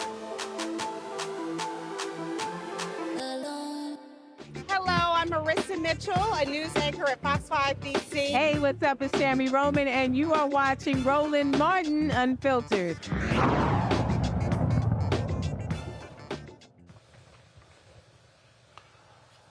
Well, now, Donald Trump has been doing all he can to tamp down all of this talk about Jeffrey Epstein. Guess what, y'all? Rupert Murdoch's Wall Street Journal is really about to fan the flames. Check this out. This is what's on their homepage right now. Exclusive. Jeffrey Epstein's friends sent him bawdy letters for a 50th birthday album. One was from Donald Trump. The leather-bound book was compiled by Ghislaine Maxwell. The president says the letter is a fake thing. Now, when you see, according to the Wall Street Journal story, it says that it was a hand-drawn letter of a naked woman, and Trump was called, he was really upset when they published this, and so, and then his name is underneath, and he's just really upset, and he threatened to even sue them. Ain't that something? So let me go ahead right here. This is what they say. It says, the letter bearing Trump's name, which was reviewed by the Journal, is bawdy, like others in the album. It contains several lines of typewritten text framed by the outline of a naked woman, which appears to be hand-drawn with a heavy marker. A pair of small arcs denotes the woman's breast, and the future president's signature is a squiggly Donald below her waist, mimicking pubic hair. The letter concludes, happy birthday, and may every day be another wonderful secret. In an interview with the Journal on Tuesday evening, Trump denied writing the letter or drawing the picture. This is not me. This is a fake thing. It's a fake Wall Street Journal story. I never wrote a picture in my life. I don't draw pictures of women. It's not my language. It's not my words. He told the Journal he was preparing to file a lawsuit if it published an article. I'm going to sue the Wall Street Journal just like I sued everyone else, he said. Well, damn, Reese. Is that why his ankles are so swollen? I don't know what the hell going on. He tried to say something or another I ain't never heard of. The skeletons is spilling out of the closet. This is Republican on Republican MAGA crime, because Wall Street Journal is definitely not the kind of place that you would tend to see these kinds of attacks on Donald Trump on. But Donald Trump has long been a degenerate. He has been a sexual, I won't say deviant, I ain't trying to get sued, but he has expressed behavior and committed, and been convicted of behavior related to his sexual activities, consensual or not. And so I don't know that this even necessarily moves the needle with the MAGA crowd, because they like the fact that they have a person in Donald Trump or in Pete Hegseth or in others who have blatant disregard for women, for sexual norms, consent, and who have fealty and nothing but adoration for rich and powerful men. And so this is actually on brand for Donald Trump. I don't even know why he's denying it, because it's part of the brand that put him in the Oval Office. Yeah, I mean, look, I don't understand. I don't understand, Nola, why Donald Big Ankles Trump is so mad. Leave ankles alone. That looks painful. That looks painful. Leave that man alone. Look. Matter of fact, if we go, they kept talking about Biden and Trump, who's in better shape. I mean, I take these Joe Biden ankles on top, them Trump's ankles on the bottom. He can touch the ground. And he can touch the ground. Go right ahead. Listen. Go ahead. This, this kind of whatever this rehab that Christian nationalists tried to do for Donald Trump, and he's very aware of who his constituents are, even though he's basically cussing them out right now, calling them stupid and foolish. He's very well aware of who his constituency is, right? And he understands that this, of all things, that his base is chomping at the bit around this issue.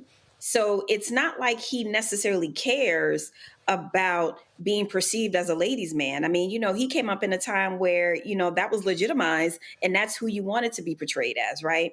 But now he understands, oh, wait a minute. This is what's going to crack the cult. This is going to put the crack in the cult.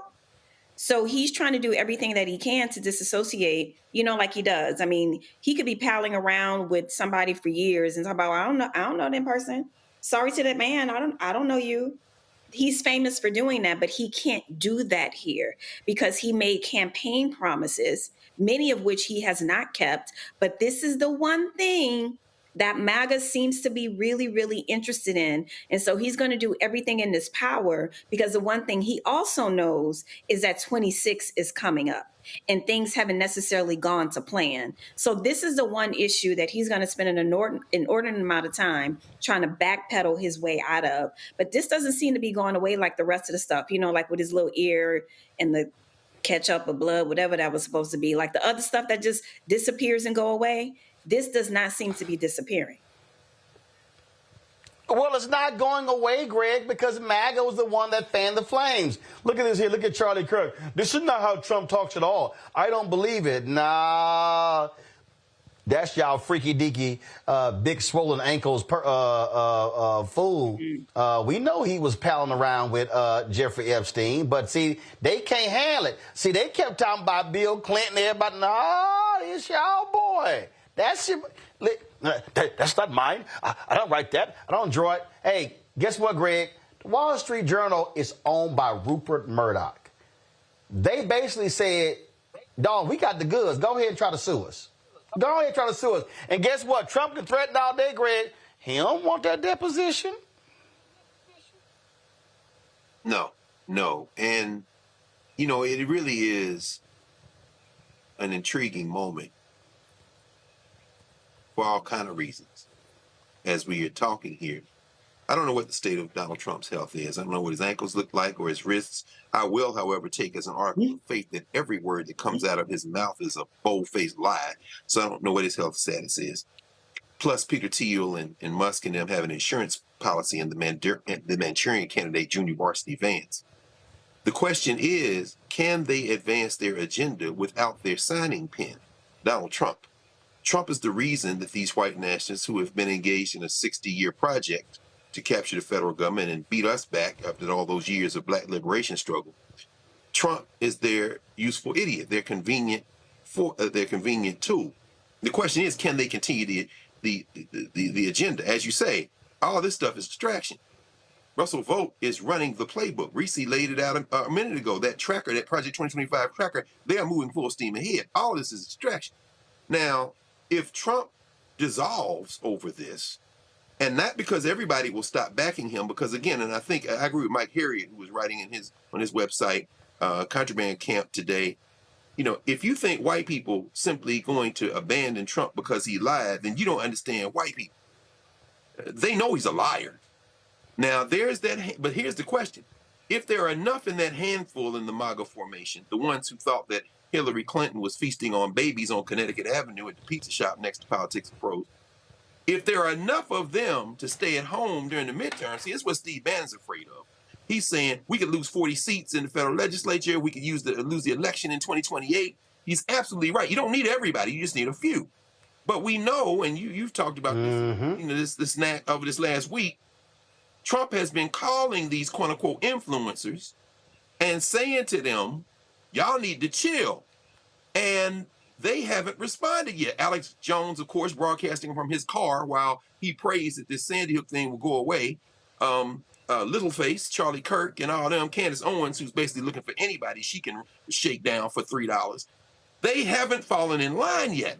The real question we have finally in all of this is whether or not this will be enough in an idiocracy like the United States of America that pays no attention to policy and really just does engage in spectacle to undermine their signing pen, their tool. And if it is, this might be the opening we need to take advantage of this. Because I don't trust corporate news and entertainment media at all. They're talking about MAGA war, MAGA war. No, these white people are in lockstep. The only question is, you going to shave off enough of the crazies for us to have a little bit of an opening to bust their ass politically in the midterms. That's what we need to be focused on. Absolutely. Now, y'all, Greg mentioned Trump's hands. They won't explain this. I don't know what the hell that is.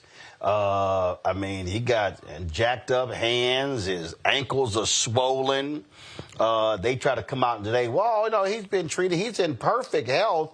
Everything is great. Them big ass ankles ain't perfect health. I don't know what you talking about, but yeah, this gonna be real interesting.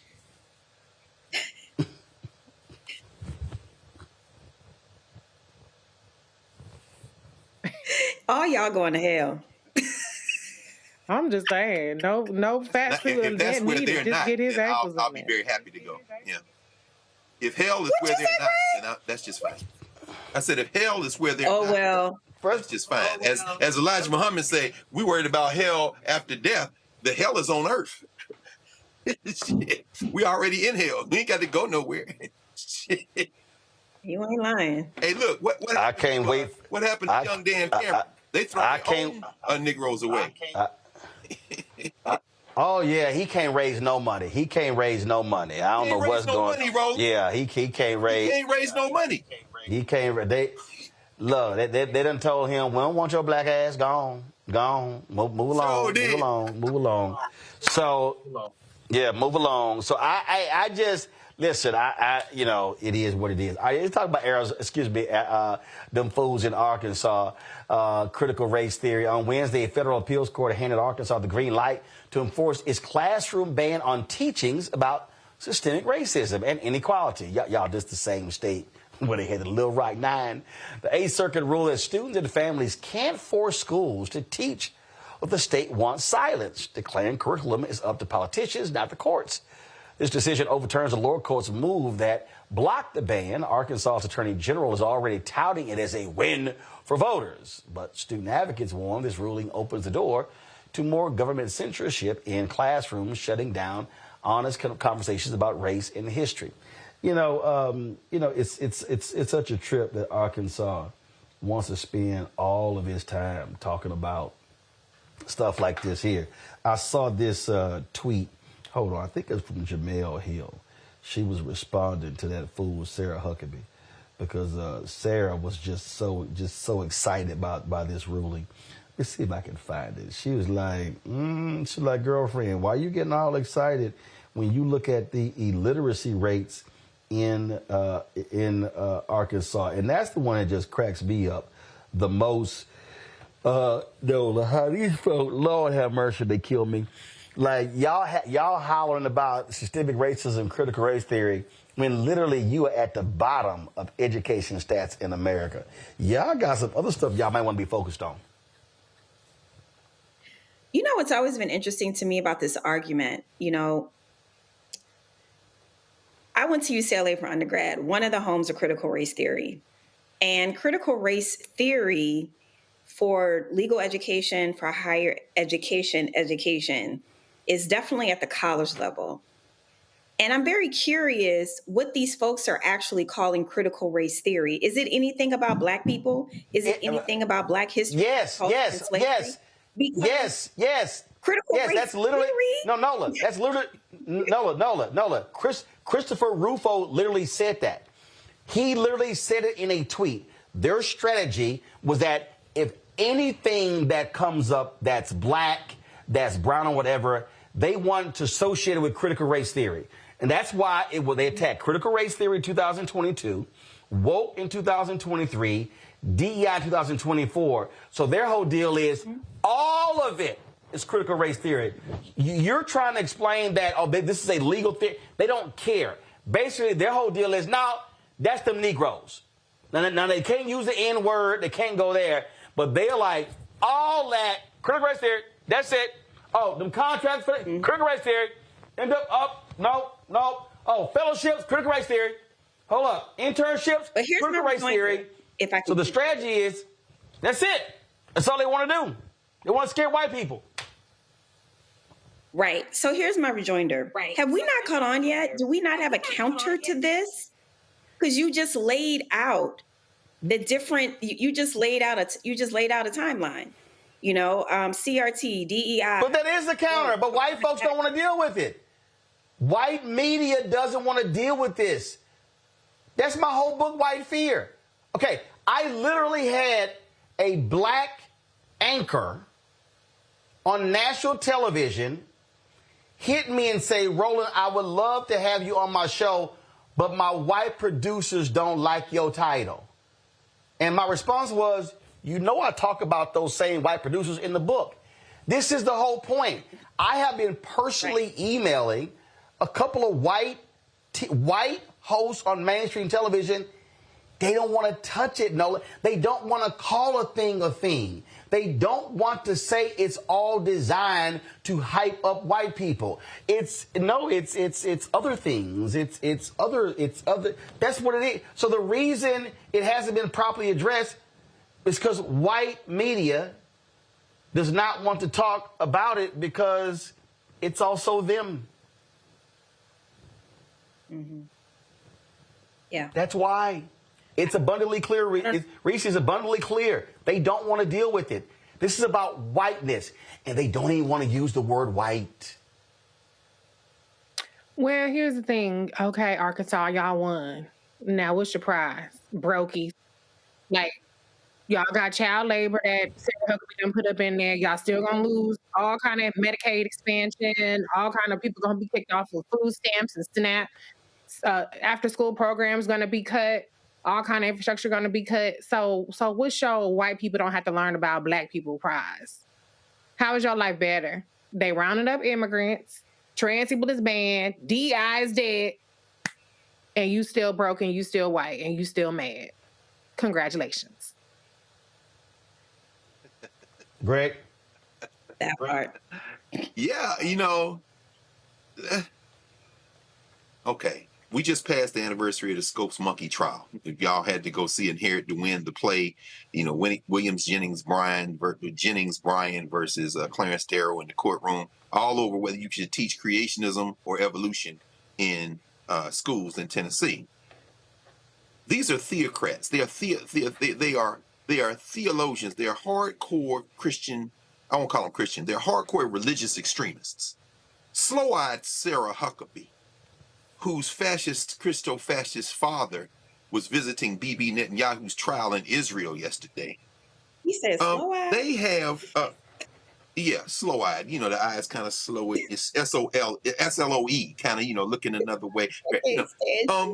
Huckasan, as we call her, she is in Arkansas. These politically and intellectually inbred fools could have had a literal rocket scientist, Christopher Jones, as the governor. They picked Huckasan because they are religious inbred ideologues. They believe that God made heaven and earth in 7 literal days. They believe that they're supporting Israel because they're waiting for the Armageddon to come, followed by the rapture. And they believe that ish. So my point is this. Critical race theory, which, as you said, Roland, and you and Nolan was saying, they can't spell, not even given 3 letters, CRT, which is basically saying the N-word. Before that, it was diversity and DEI. It all means the same thing, the N-word. They want to, and again, following the money, in this BS bill they passed, they just got billions of dollars so they can take their children away from being next to your children and teach them that God made the world in 7 days, or 6 days really, and rested on the 7th, to be technical about it. And all the other foolishness, I'm sorry if anybody's offended, deal with it, because you're dealing with ideologues and white supremacists who are going to pursue their agenda. Now, the solution to this is what we're doing right now. It's Black Star Network. It's moving forward with self-determining platforms that are very clear, pour clean glasses of water, and have us in real dialogue that will allow us to act collectively. This, as we hear news today, is reported in Variety that CBS is shutting down Stephen Colbert's show in May, and now they shaky worried about Jon Stewart after they wouldn't give Roy Wood the job at Comedy Central. Why? Follow the money. Skydance Media is slated to acquire Paramount, and the guy David Ellison, who leads Skydance, is infatuated, it appears, with Donald Trump. These ideologues have megaphones, and they continue to curate the electorate they need by propagandizing them. And in Arkansas, it's inbred Christian nationalists. Our solution is to have our own platforms where we continue to have work like this and roll over these people politically like the sea. Stop trying to talk with them, because they are worried about something completely different than what you worried about. And see, here's the thing. To understand the state of mind, I saw this clip. This is Bill Maher talking to John Leguizamo. Okay?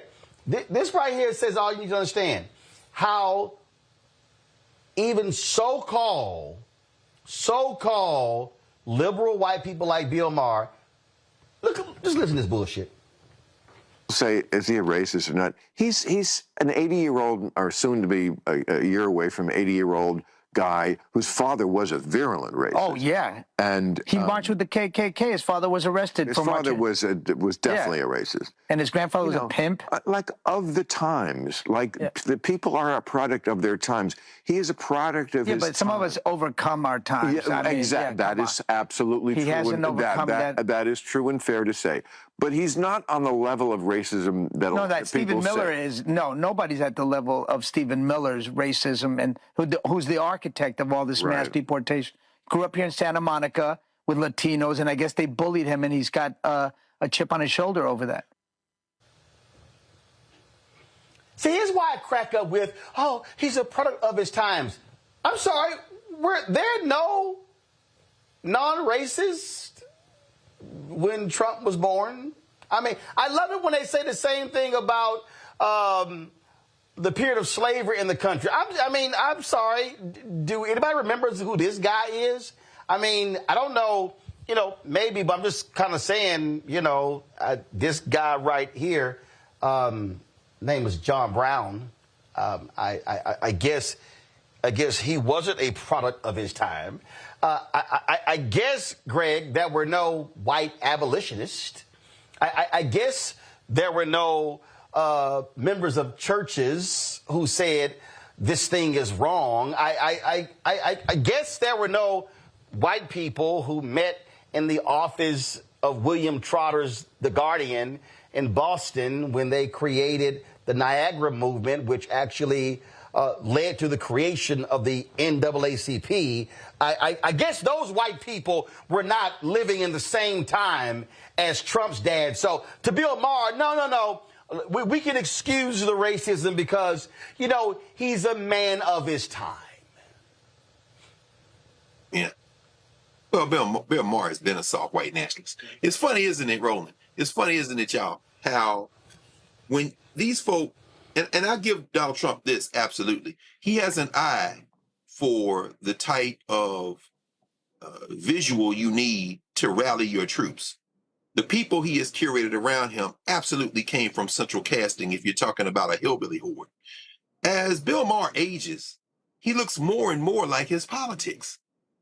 He should be sitting somewhere on a couch, on a veranda in Miami Beach, with unvarnished racism coming out of his mouth, because he's a soft white nationalist, and he's always been. His sunglasses are getting a little darker. At some point, the N-word will be used a lot more freely. And John Leguizamo, who has had politics that have been decent at some point, but at other points, his kind of white adjacent Latinx identity has allowed him access into the periphery of some things. It's quite to be expected that they would dance around the issue. But ain't nobody gonna deal with what you're dealing with, Roland, which is why you had to build your own network.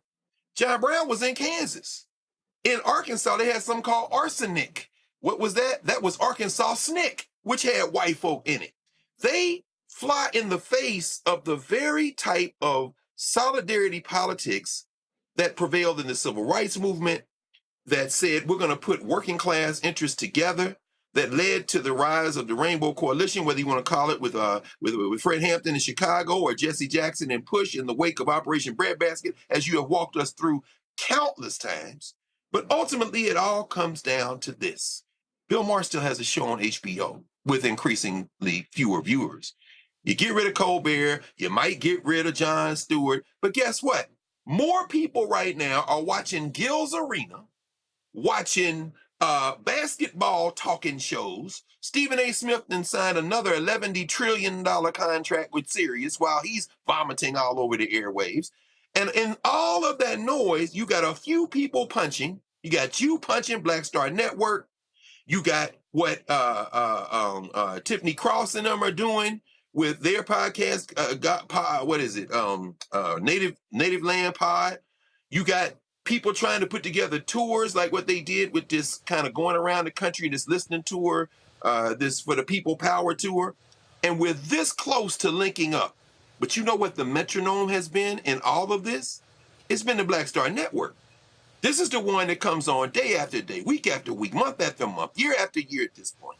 And we have to punch through this noise at this point, because if we don't punch through this noise, people are going to be watching basketball podcasts and YouTube, while these people are stealing everything off your body and leaving you butt naked in the street, scratching your head, talking about what happened next. But the ideologues are clear. We have to be clear. We just got to continue to remain focused. I love this here. This is this cracks me up. Nola, you have to go. You can comment on this and then go ahead and bounce. He was a man of his time. Fred Trump, Donald Trump's dad, was born in 1905. This white guy I'm about to show right now, he was born in 1911. I'm sorry, his name is Hubert Humphrey. Born same time. Nola had to go. I appreciate that. Reese, born around the same time, but civil rights believer, significant advocate. So I love this.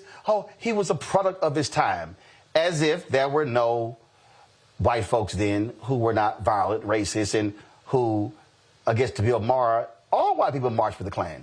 Yay! Well, this is a thing where people like to do, where they like to normalize and sanitize white nationalism and racism. First of all, it's fuck Bill Maher. He ain't shit. So, of course, he's going to side with Donald Trump, because on any given day, he sounds just like him. So I don't do this thing with white people who try to gaslight you about racism and try to act like they don't know what it is when they know damn well what it is. You just don't give a damn. But instead of saying, I don't give a damn about racism, you got to sit up there and try to act like you're educating or you're schooling people on what it is. Go to hell, Bill Maher. I mean, I just sit here and just laugh when these idiots do that. All right, y'all, we got to bounce. Nola wanted to do this, but I'm going to go ahead and do it. Folks, on July 17th, Nola and Katie Fang, that's, of course, today. They're going to be honoring John Lewis right here. If you go to momsrising.org with the Persist Network, so they're doing this right now. So that's where she is headed. So you can check out Katie Fang and Dr. Nola Haynes as they honor the late Congressman John Lewis. And so, again, momsrising.org and on the Persist Network, so check it out. All right, folks, that's it. Let me thank Nola, let me thank Reese, let me thank Greg for being on today's show. Appreciate that. Tomorrow, folks, I'm broadcasting live from Philadelphia, the site of the Alpha Phi Alpha Fraternity Incorporated National Convention. So we will be on the ground there. Looking forward to being in Philadelphia. So can't wait. And so we're good to see the brothers there. All right, y'all, that's it for us today. I got to bounce, but don't forget, if you want to support the work that we do, join our Bring the Funk fan club. You want to give via Cash App, please do so. Here's the Stripe QR code. You can give via Cash App via this. You can use the Stripe QR code for credit cards as well. Checks and money order and make them payable to Roland Martin Unfiltered. Send to P.O. Box 57196, Washington, D.C. 20037-0196. Download the Black Star Network app. Apple phone, Android phone, Apple TV, Android TV, Roku, Amazon Fire TV, Xbox One, Samsung Smart TV. Be sure to get my book, White Fear, How the Browning of America is Making White Folks Lose Their Minds. Available at bookstores nationwide. Get the audio version I read on Audible. Folks, don't forget, you can also, before we do that, you can get our gear. Get our Roland Martin Unfiltered gear, mugs, hats, T-shirts, all that good stuff. Go to shopblackstarnetwork.com. Come to my iPad, please. You'll see it right here. If you go to the website, you're going to see all of our stuff right here. It's called the Unfiltered Collection. And so you see everything there. We got hats, all kinds of stuff. That's on the website, so you will see it. In addition to, you go to shopblackstarnetwork.com. These are all the black-owned products that we carry on the website as well. So we want y'all to do that as well. So check it out. Get our products and get these other black-owned products right here at shopblackstarnetwork.com. Don't forget, you can also download the app Fanbase. And if you want to invest, simply go to startengine.com/fanbase. Startengine.com/fanbase. That's it. Hey, all y'all people on YouTube, why y'all hit the like button? I don't understand. 1,000 of y'all watching. We only have 1,400 likes. Y'all hurry up, hit the like button. We should be at 2,000 easy. I understand y'all playing around. You playing around. So I'm going to show y'all again. Again, if you want to get our products, there's a lot of stuff you can get of our merchandise. And so you can get that. And so please do so. You can get our T-shirts, all of our shirts. And, of course, you can get Don't Blame Me, I Voted for the Black Woman. You can also get FAFO 2025 with Project Crossed Out. And so you can get MAGA chose between woke or broke. They chose broke. Get all that sort of stuff at shopblackstarnetwork.com. All right, y'all. I'll see you tomorrow from Philadelphia. Holla! Time for True Talks.